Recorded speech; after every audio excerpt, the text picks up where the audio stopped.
Good morning. Good morning, everyone. I hope you can hear me. I will assume you do. So the second talk from my series about Planck scale physics will be about matrix models. And well, basically how we can describe universe around us using matrices. And perhaps everything we know around us can be described using a matrix or some small number of them. So this will be about mostly matrices. This will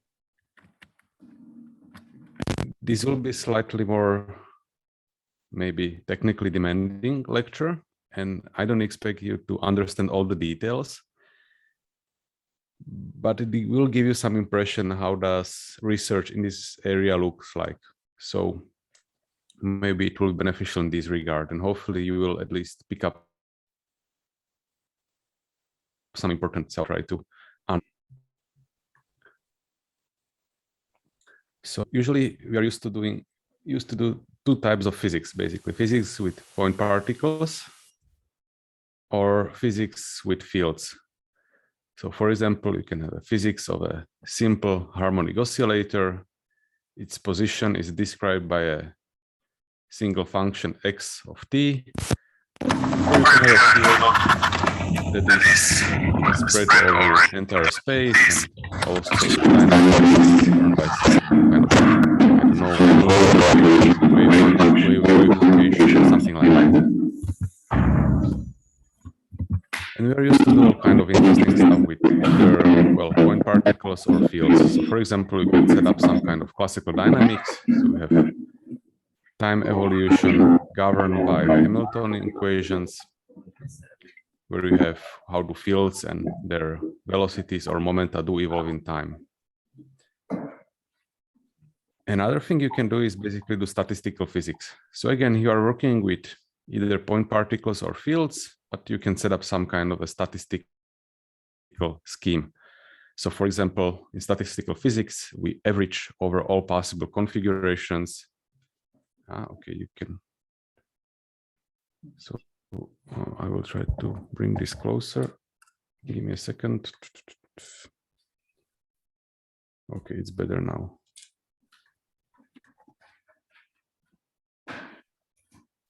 Okay, I'll try to keep an eye on the volume level. It should be better now. Okay, so if you haven't heard anything so far, we'll be talking about matrices today. And well, this first slide is only, and can you see the slide?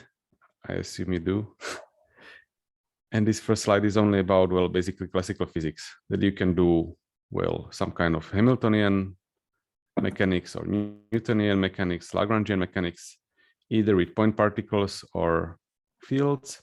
You can do statistical physics in the way like averaging over all possible configurations and assigning a probability to each of the configurations.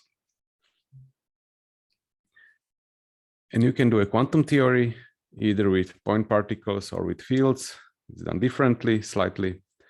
And it wasn't straightforward, like what equation to pick to describe quantum theories, because there are many approaches to quantum theories.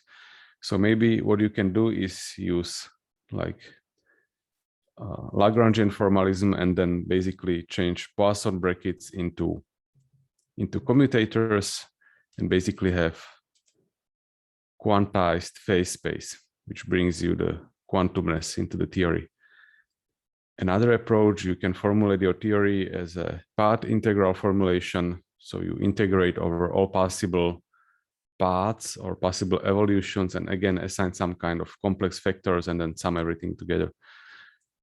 So there are many ways of doing either classical dynamics, statistical physics, or quantum theories. And we are used to doing them with either point particles or fields. And basically the same thing can be done for matrices.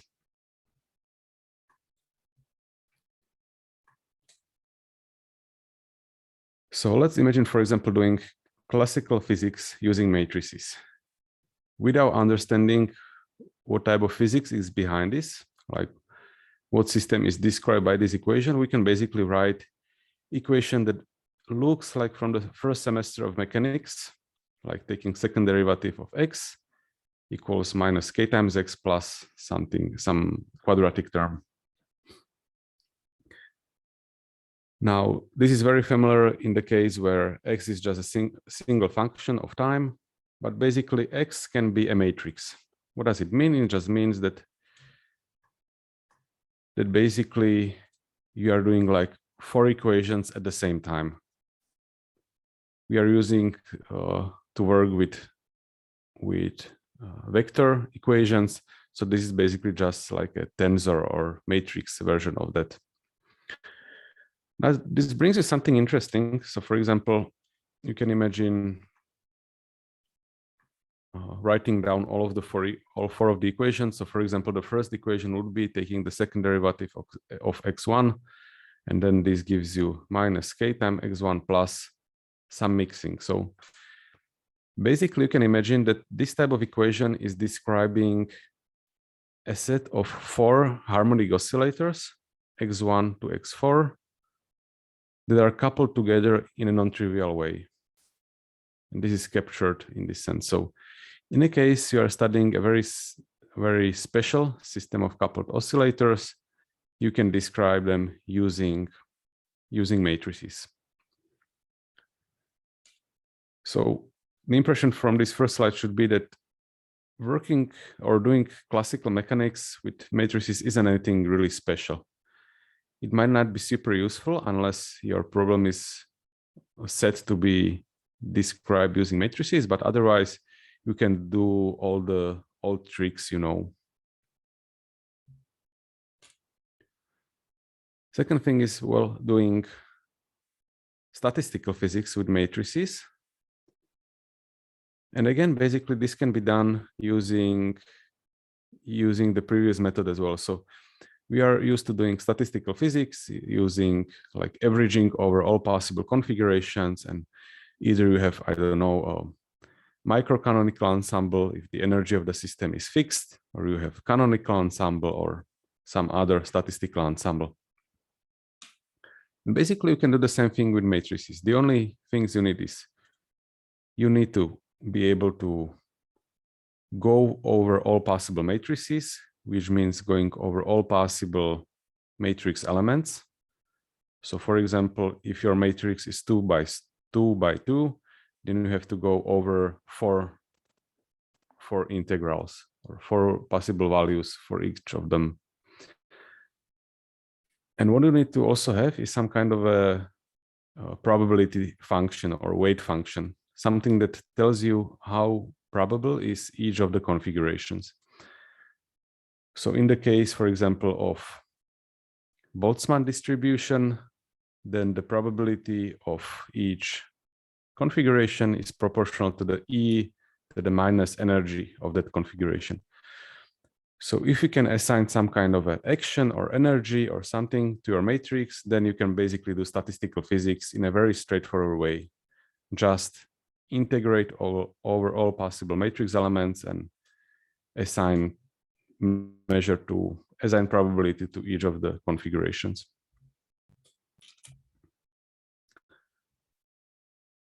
Okay, I have to do this. So for example, you can take the matrix from previous example, which is a matrix that is 2 by 2, and you can have an observable that you want to measure, like what is the average value of trace of x squared, and the probability is described by this vector e to the minus trace of b times x squared plus g times x to the 4th power. There's not much to it. You just integrate over all 4 possible variables, x1, x2, x3, x4, and that's basically it. Nothing seems out of ordinary so far, very straightforward way to do, but it isn't clear if this is relevant to some real-world physics. Mathematically, this can be designed and defined in a very straightforward way, and now we'll discuss whether it is actually useful. And before dwelling into that, let me just show you one example when things aren't working as we're used to. And this is something that is called Wigner semicircle law. And basically the idea is this. Imagine your random variable is a Hermitian matrix X. So we are used to working with like a set of random numbers in some interval with, I don't know, Gaussian probability distribution. So now the random variable is a Hermitian matrix, which is basically just a set of random numbers organized together in the matrix. Now, if the matrix is 2 by 2, then there are 4 independent degrees of freedom. If the matrix is n times n, then there are n independent random numbers in it. Now, the probability distribution that is often used is that p of x is minus n to the trace of x squared. So if you want to compute what is the probability of generating this random matrix, just take trace of square of this matrix and take e to the. So basically this term is like the energy of the matrix, taking trace of x squared. So when the trace of x squared is very small, for example, 0, then there is a high probability of producing this matrix. When trace of x squared is very large, then the probability is close to 0. So if trace of x squared is, I don't know, 1000, so this is e to the minus, I don't know, 5000. So basically 0.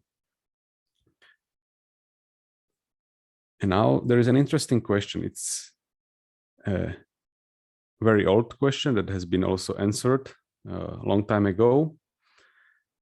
And it's like, what is the probability distribution for eigenvalues of x?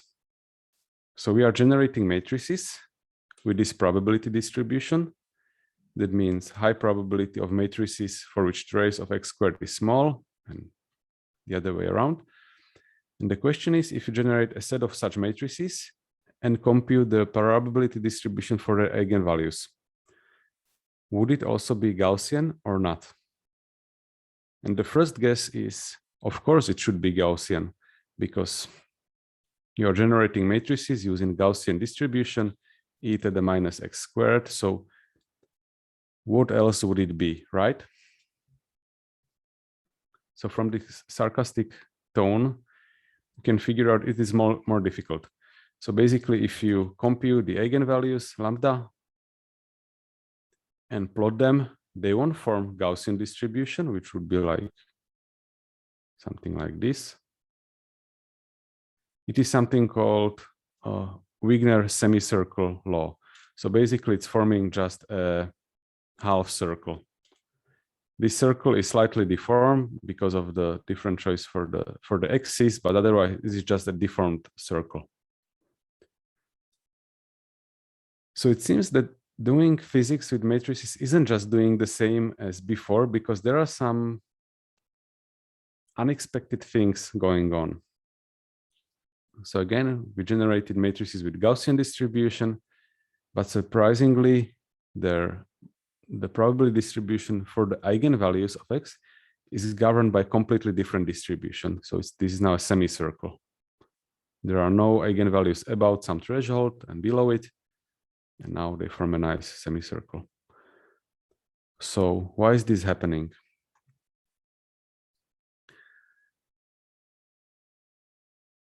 So when speaking about matrix in terms of eigenvalues, you are basically talking about this, that when you have a matrix X, you can basically transform it into a diagonal matrix only with the eigenvalues.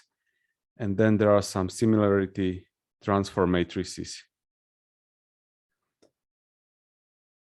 Now, this slightly looks like when doing physics in Cartesian coordinates, that sometimes you can go to spherical coordinates, like the angular degrees of freedom decouple, and you are left only with the radial stuff happening. So this is something very similar. Like you want to separate the problem into the relevant part and into the unimportant part that can be thrown away. But the funny thing is that In the definition of the problem, we're integrating over all possible matrices X. Now you would like to go to integrate over all possible matrices lambda, which are just the diagonal matrices with eigenvalues, plus the similarity matrices U. And the thing that happens is that you do this substitution, that you obtain this new, like a Jacobian for the transformation. That is just a difference between the eigenvalues. So changing the variables of the integration isn't so straightforward, and it produces something new, this new term. So basically, this was the integral we begin with when doing statistical physics with matrices. And now changing from X to lambdas and U's, we get this. And this is in the case that X can be diagonalized, or this depends only on the eigenvalues lambda. So we can actually integrate U's out, and we are left with a new measure, basically, d lambda times this. But as we are used to do, we can basically promote this new term into the action. So this was down here as lambda I minus lambda j. So we can say that, well, number is basically e to the logarithm of that number. So we promoted it from here to e to the logarithm of something. And now basically we can interpret it as a part of the new action. So we have the old action, for example, trace of x squared, plus there is some new term that is basically working as a logarithmic repulsion between the eigenvalues. So there seems to be like new physical effect, if you are thinking this in terms of the eigenvalues, that there is some tendency to organize in a slightly different way. So this is called logarithmic repulsion, and as one can show that this probability distribution produces exactly this semicircle law. So this is an example of doing basically the same thing as we are used to do with either fields or point particles. Can be done with matrices, but one has to be more careful because there can be some new effects that are, of course, important to physics.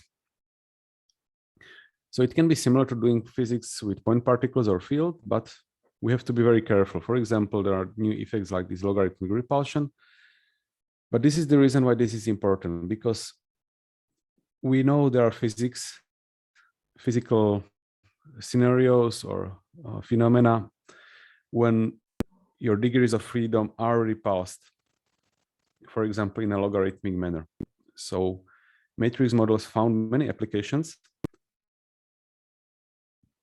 So for example, I think among the first application was in nuclear physics, but also you can use them in solid state physics, quantum chaos, quantum optics, mesoscopic physics, which I will dwell into later during this talk, or basically nearly whatever, but also quantum gravity. And for the rest of the talk today, I'll give you two examples of how to apply matrix models in models of quantum gravity or quantum space.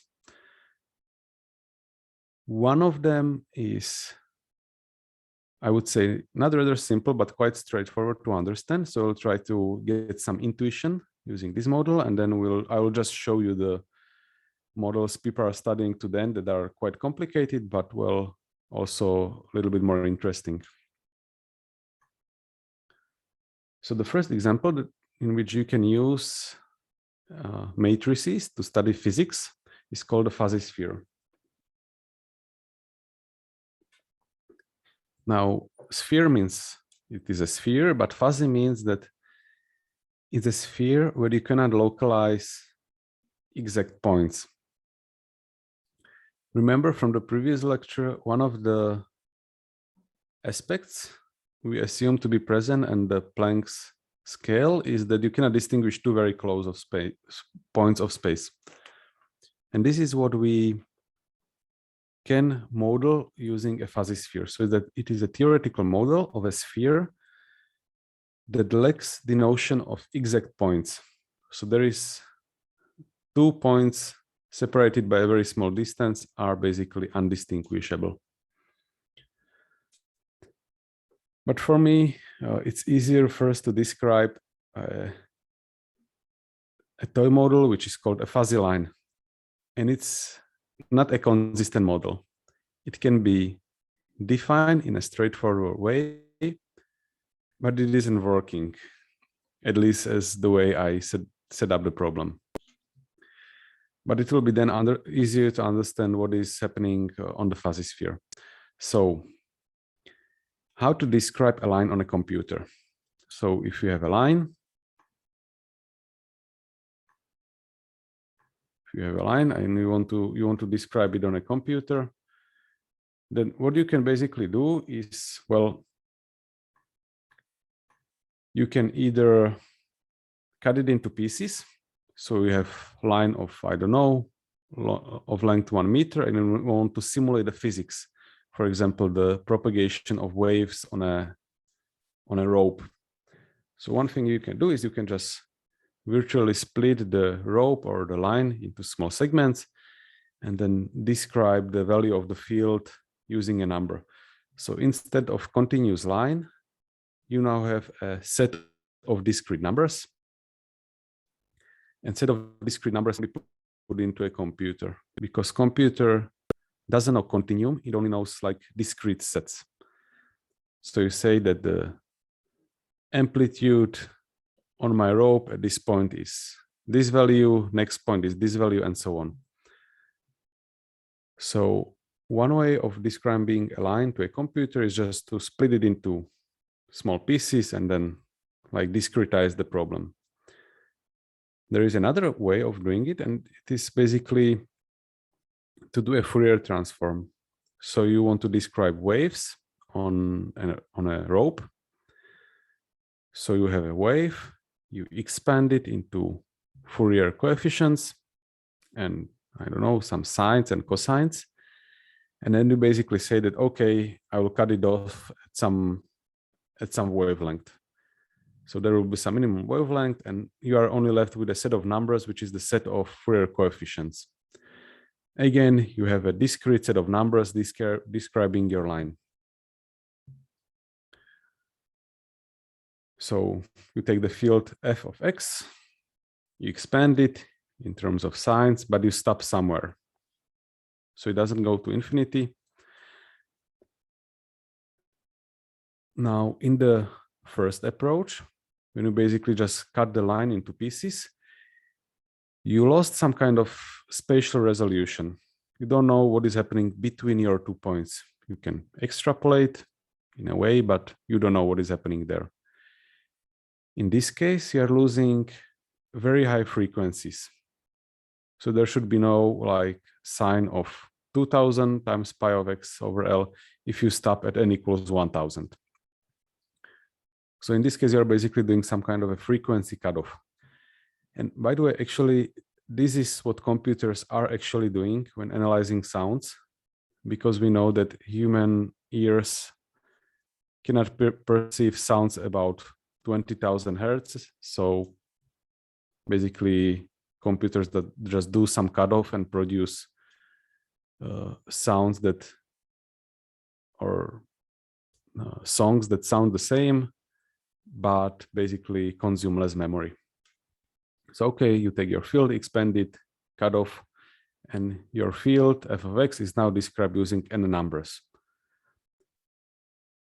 which is nice, but it isn't mathematically consistent in a sense that, for example, if you take a product of two fields, f of x times g of x, then it cannot be described in this way. So for example, if f of x is sine of 1000 and you have the cutoff at the 1000, so this would be 1000 times 1000, and this will be proportional to 2000. So mathematically set like this isn't closed under multiplication. You have a cutoff set at n equals 1000, but if you multiply two things, the result cannot be described in the same manner.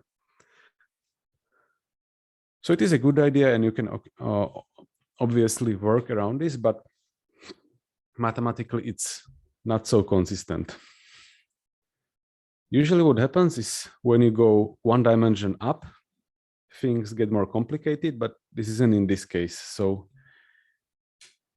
now let's return to the fuzzy sphere when you can basically do the same thing.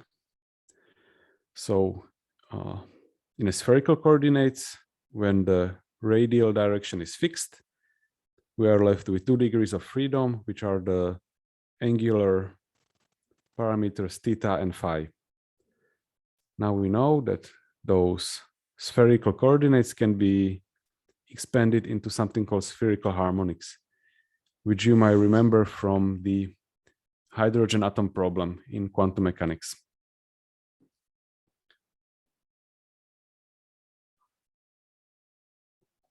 Now, spherical harmonics are described by two numbers, L and M. And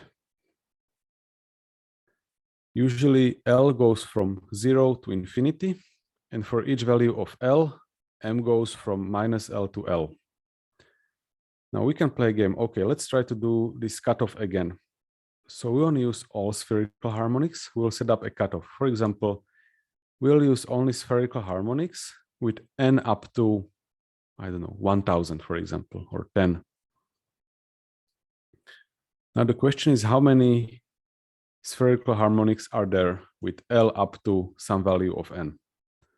So there is, for L equals 0, there is one M equals 0.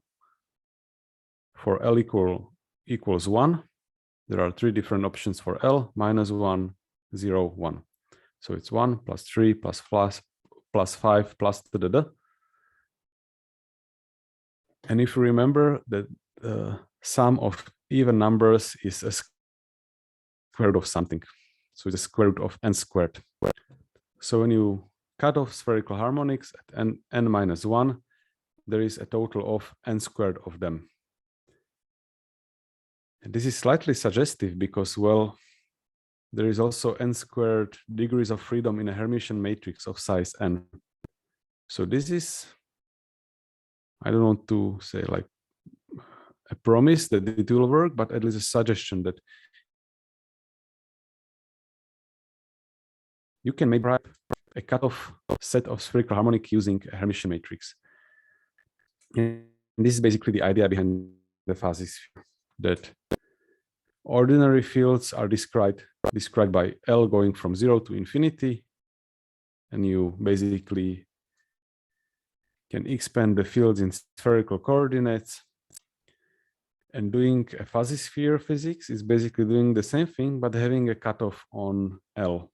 So there is some maximal angular dependency that is allowed. And surprisingly, this can be encoded into a matrix. And it's actually not so surprising because, well, okay,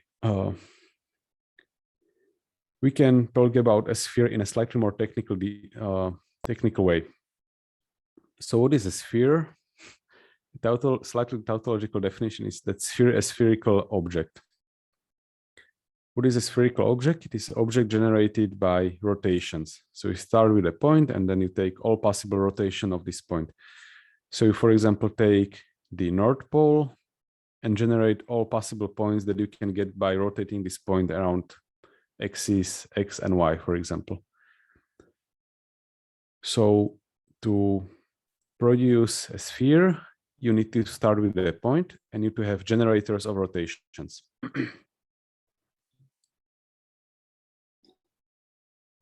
Now in three-dimensional space, rotations follow this law, the SO3 relation. And the spherical harmonics are basically representations of this algebra. It is something that those generators can act on. So if we act with j of z, you get this, and j squared is this. So this is also something you know from quantum mechanics, in which case you had L going from 0 up to infinity. And basically, working or finding matrices is basically doing the same thing. So you start with the same relation, commutator of L's, satisfying the same, basically, epsilon ijk relation. And again, you set L squared is this, Lz is this. But now you say that, well, okay, I'm looking for a solution that has a finite number of degrees of freedom, that is finite dimensional. And it can be done, and it can be done using matrices. Sorry, this should be T. And also this one. So you're basically doing the same thing, but you begin with the requirement that this algebra should be finite dimensional. So instead of getting spherical harmonics, you get something called polarization tensors, but it's basically the same. So what you can do then on a fuzzy sphere is basically you take your field that is described using variables theta and phi, and you can encode it into a matrix. Basically do the expansion and then have the cutoff. And then basically you can set up a dictionary between ordinary physics and the physics on this fuzzy sphere. So now your field is described using a matrix, and now all physics were described either using differential operators or integration. So this can be again translated into matrix language. So instead of taking second derivative, you just take double commutator. Instead of taking integral over theta and phi, you just trace over the matrices or over the matrix. And basically, you can set up the dictionary. And one of the important things is that you set up the problem in a way that is limited intentionally. In the continuum case, you had infinite number of degrees of freedom. So those fields are expandable into infinite amount of spherical harmonics. Now, if your matrix is n times n, then you only have n squared degrees of freedom. So there should be some limit to your resolution. Like you cannot, for example, be able to distinguish very close points of space. And this is actually what you can see here in this picture.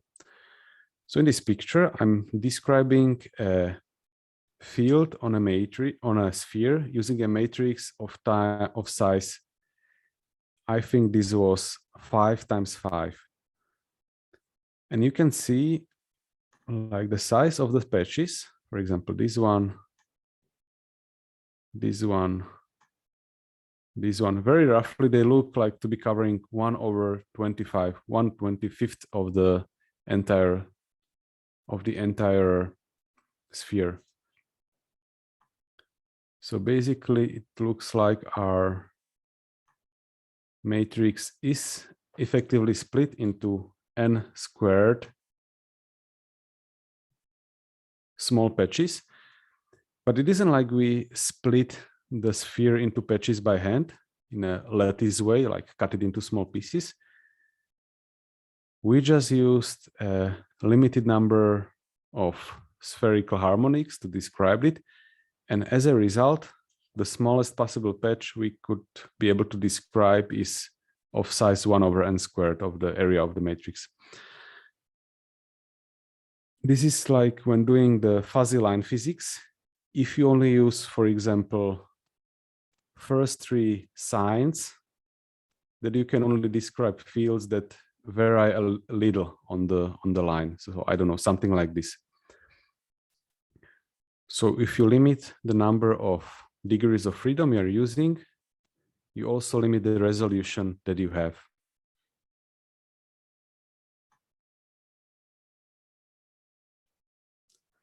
So this is a good approximation of a sphere. For example, in the way that you probably, some people want to do spherical physics on a computer. To do so, you have to, for example, either discretize the sphere. So you have to set up some kind of lattice on the sphere and then describe fields on those individual lattice points. This can be done, but this basically breaks down the symmetry of the sphere. If you ever saw a map, then you notice that, well, it's disturbed in a way. So for example, Greenland looks to be much bigger than we are used to, than it really is. And this is because, well, it's difficult to discretize the sphere and then basically map it onto a plane. So basically fuzzy sphere is like another approach in describing fields on a sphere using a finite number of degrees of freedom that doesn't spoil the rotational symmetry. So it seems to be actually, it seems to be quite useful, but nobody's really using this. Another convenient way is it can be studied numerically. And this gave me a pause when I was preparing the lecture, is if people are studying this model just because they are easy to simulate on a computer, because matrices are very, very convenient objects to work with. Your computer code is usually, it can be tens of lines of code to write a nice simulation and you are all set up and going. So they're very, very easy to simulate numerically. And a lot of research is being done on different aspects of numerical models right now. Now, unfortunately, at least the case of the fuzzy sphere, it is known to have unresolved issues. And basically just one of them is you expect that if you increase the number of the size of the matrices you are using, if you take n to infinity, you should be approaching the continuum limit, because basically you are slowly removing the cutoff. The cutoff was set at somewhere and you slowly send it to infinity, and you are asymptotic.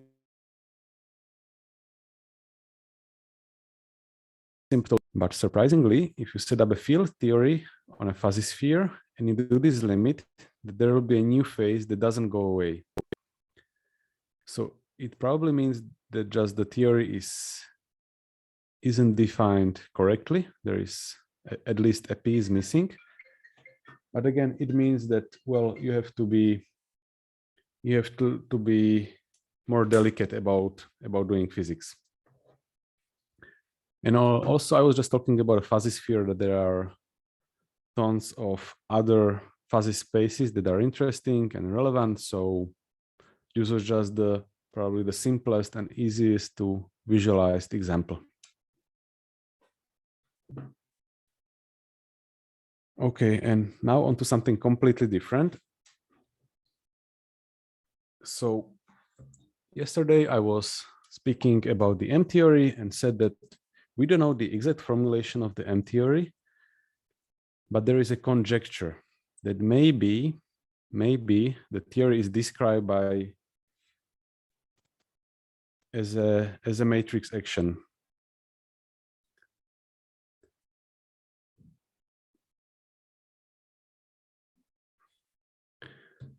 So basically the idea is this. Let us take a large number of matrices. So here X has an index of Y and I goes from 1s to 9. These are the 9 dimensions of the string theory. Now those matrices are of size n. So it's a set of 9 n times n matrices that are bound together by this term.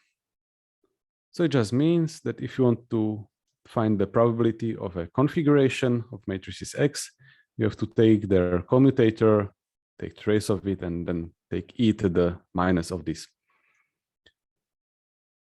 Also, another novelty is basically those matrices now depend on time, so you also have to integrate over time. And the last novel thing here is D is basically the kinetic term. So it's a time derivative plus some gauge field, and those fields are gauged by SUN gauge symmetry group. So it's a matrix model in a way that you can hopefully recognize now, like you are having just matrices, but it's a larger number of them. They are dynamical and they have SUN gauge symmetry. And also to call it the BFSS model, where this is Banks, Fisher, Schenker, Susskind, and Schenker. This has to be supersymmetric, which is basically taking this first bosonic part and making it supersymmetric into going into any more details. So these are just fermionic matrices.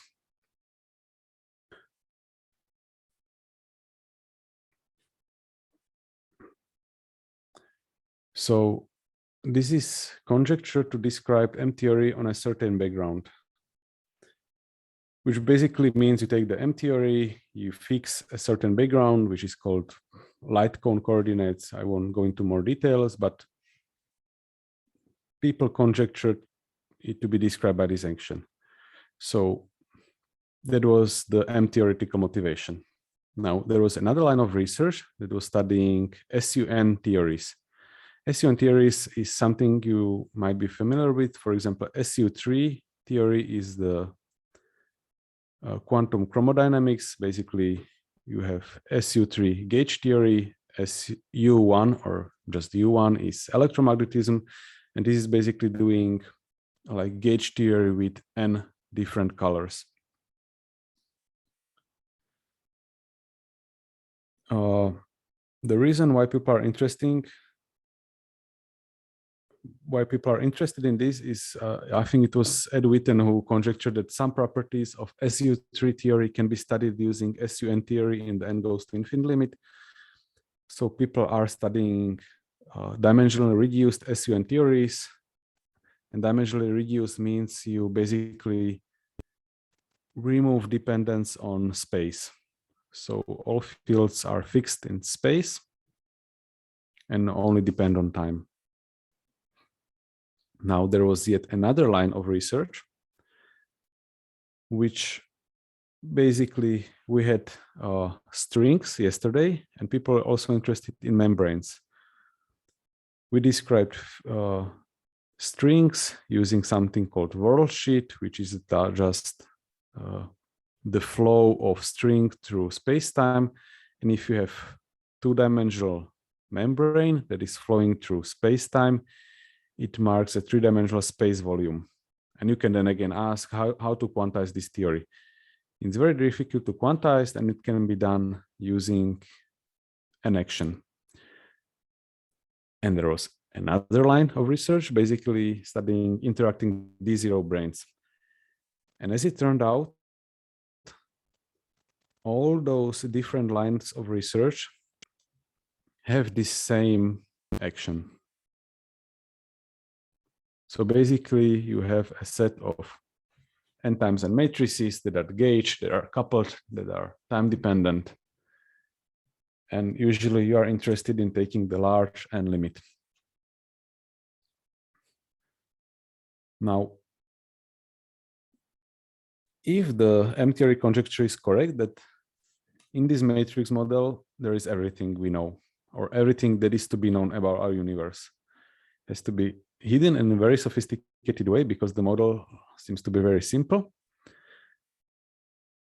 And just to show that it isn't as simple as it seems, is something called gauge gravity duality. We also discussed this yesterday. It is the claim that a same theory can be on one side described as a gauge theory, and on the other side as a gravitational theory. And there are very few known models where it is clear how to set up this kind of dictionary. Like if you have a gauge theory, you need to find the gravitational counterpart or the other way around. It is believed that for every gauge theory, there is a gravitational theory counterpart and the other way around. It hasn't been proven, it's just a conjecture. But there are some examples when we know how to do this, how to set up this dictionary. And this is a gauge formulation of this known example. So there is a gravitational theory that we claim describe the same physics as this SUN gauge theory, which is very interesting. Like we're doing basically weird version of particle physics with no spatial dimensions. And by conjecture, this is describing gravity somewhere. And the idea of the duality is basically there are some things that you can compute using this matrix model or this gauge theory and using the gravitational theory. And you can, for example, compute the energy of the system or I don't know, mass excitation or its partition function. And here you can see that the line here is the gravitational prediction up to here. So this has been derived from I think 9-dimensional theory of gravity with a black hole sitting in the center of the system, and there was another membrane coming close to it, and those guys use it to produce this curve, a prediction for mass of something. Then they set up a computer simulation of this gauge theory described using matrices, and they measured those blue points. So it's this.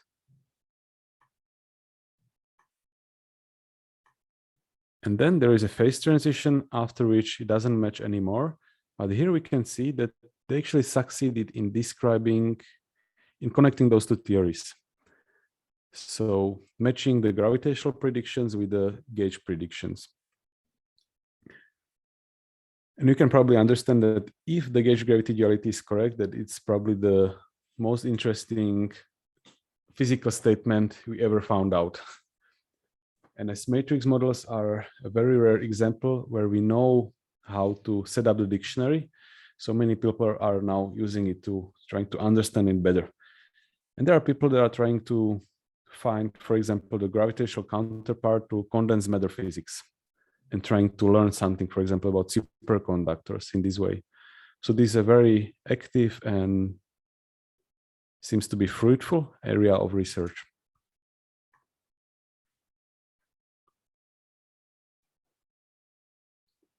Now, something I was involved in is basically the problem of emergent space. The thing we started with, or we begin with, is basically a set of matrices that only depend on time, and there is 9 of them, but there is no notion of space. The only thing the model knows is a time.